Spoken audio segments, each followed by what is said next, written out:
What's going on, guys? Boy, do I have a treat for you. Another Gaited series video. And I'm with my man Whit here. Whit is an 8-year-old Rocky Mountain horse that got sent to us shortly after he was purchased because the first ride back home, he dumped his owner on the dirt. We're gonna be working on his gait today. The whole time that he's been here, we've been working on his reactiveness, his spookiness, because he could gait good in a straight line, but if he heard a sound, if anything happened, he was gonna buck, spin, bolt, do anything he could to get out of it. And it's because he was completely locked up here and he had no flexing. You couldn't bend him around. You couldn't flex him like that. He could only go in a straight line.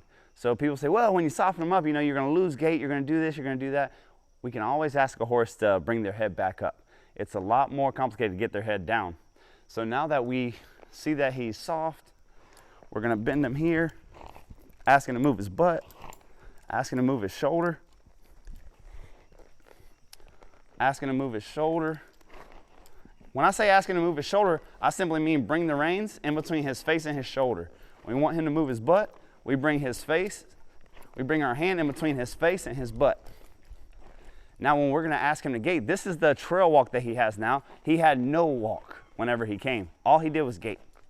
So whenever we wanna have that horse that has that good transition between nice flat trail walk and a gait, we want them, when the reins are down, that the motor needs to be off.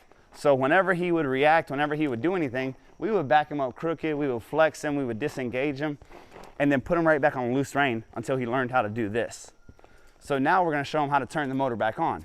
The way that we're gonna do that is we're gonna gather up our reins. That puts him in a frame. You see, whenever we have a frame on our gaited horses, I like to have the excess of my reins to the outside, and I'll grab the excess with my thumb. What that does is it puts a barrier between my hands so my hands can be more consistent. This is a show ring trick that I've done my whole life that's really helped me be more consistent. If you want your horse to gait consistent, canter consistent, do anything consistent, you have to be consistent first. So anything that I can do here whenever I ask him to gait, that I can leave my hands, my body, my seat, everything in one place, that's gonna allow him to leave his head in one place, therefore moving his feet consistently. So we're gonna pick up the reins just like this. I like, as a general rule of thumb, for my hands to be the width apart that my shanks are. I don't want them to be closer together than that. I don't want them to be further together than that. And I want to have a nice rectangle from wherever my reins are attached to my hands. Look up, sit up, and then start squeezing my legs. Notice when he picked his head up to me, it brought me more reins.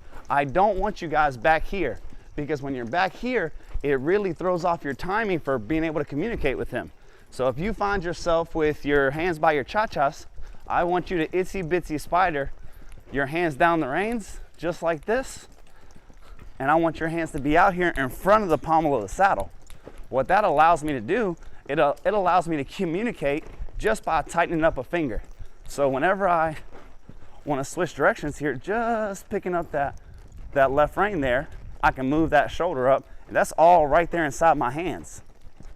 So now if I'm in a show ring and I'm coming around here, and a little kid on the other side of the fence drops his cotton candy, I can just tighten up my inside rein and he's gonna wanna stay on the rail. Look at all these horses here. Whenever he came, he would have been scared of them. You saw him look at them, but since I was able to tighten up my inside rein and he respects those reins, he stayed on the rail.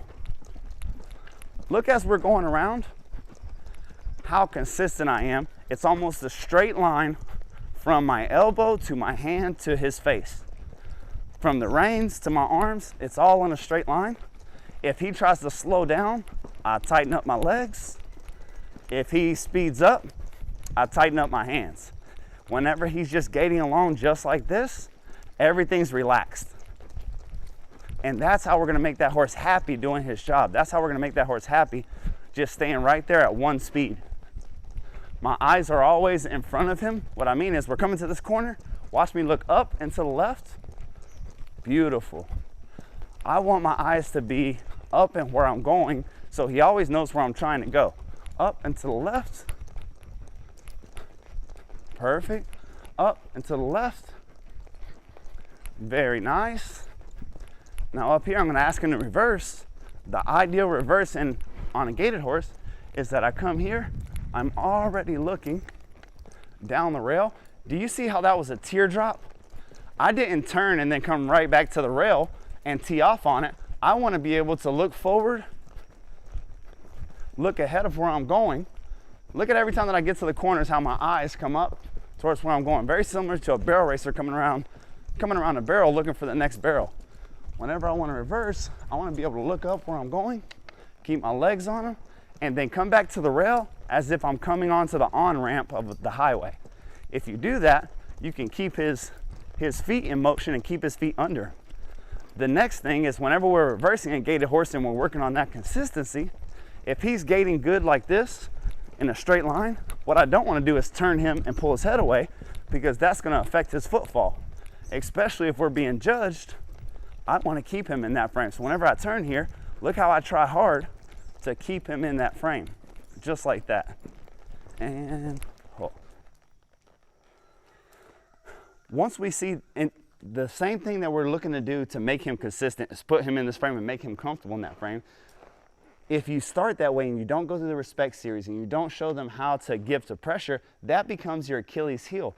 The reason being is, I want him to be dead broken, head down and soft and easy and lateral first. This guy was trained, okay? So he is educated, but he wasn't broke. What I mean by that is this happens with gaited horses, dressage horses, reining horses, all kind of horses, where they're educated in their job, but they're not broke. They haven't been through the respect series. The equivalent of getting your kid and showing them how to do their job, trying to make them an accountant, but they haven't gone to first grade and learned math, basic math. They're not gonna do good at their job. So for this guy, he knew how to gait in a straight line down a road or a trail as long as nothing bothered him, which he found everything to bother him. We said, okay, we're just gonna pretend like you're a cold start, that you know nothing. We just basically restarted him. And then now that he's soft and easy and forgiving and we can ride him around, he's not spooking at things, now we're picking his face back up. With the difference, if he goes to spook, now we have movement of the shoulders, we have control of the butt, we have control of his head. Being able to put that horse in a frame and have him comfortable there, basically I'm drawing a line in the sand and I'm saying, hey, I pick my hands up. As long as you stay behind my hands, you're free. Okay, if you go to slow down, I'm gonna squeeze my calves. I'm gonna put my heels on you. As long as you keep going, I'll relax my legs and my legs will be very quickly, when you're in a show ring, whenever you're working with these horses, your communication is literally keeping them between your fingers. This is whenever he's speeding up. This is when he's being a good boy. This is when that's how quiet the conversation is. Whenever he slows down or I want to bring his butt further under him, I just squeeze my calves that you can't even see, the judge can't even see from the center of the ring. Very quickly, I have a horse that's happy to do his job. And then whenever I drop him down just like this, we stop. Whenever I'm on the gaited horse and I'm driving them real hard like that and then want them to transition nice to a walk, I will stop the horse like I stopped him, and I'm gonna wait for one of three signs. I drop the reins and I'm waiting for him to, one, either drop his head, two, take a big exhale, or three, kick a hip out. Either of these scenarios of those three, dropping the head, taking a big exhale, or kicking the hip out, that tells me that he's completely relaxed, the adrenaline's gone. And from there, I'll ask him to walk off. So to have that kind of transition, remember, in a show ring, in any show, transitions win championships. So if my horse can turn on and be as hot as I want him whenever he's gaiting, and then come here and walk like a quarter horse, people tell me all the time, oh Michael, I can't go on a trail ride with my quarter horse friends because I have a gaited horse and he walks too fast. Who's dictating how fast you go? You should be in control of that. And if I want this guy to walk at 1 mile per hour, I should be able to control that. But you can't control it if you can't control his head. If you can do that, reins up, motor on, reins down, motor off, you can have the best of both worlds, and that's exactly what we're looking for. Remember guys, the end goal of horsemanship is the least amount of effort on our part, the most amount of response on their part. If you can get that, you're really gonna enjoy your horsemanship experience. Well, thank you guys so much for watching this Gaited Series video, and I'll see you on the next one.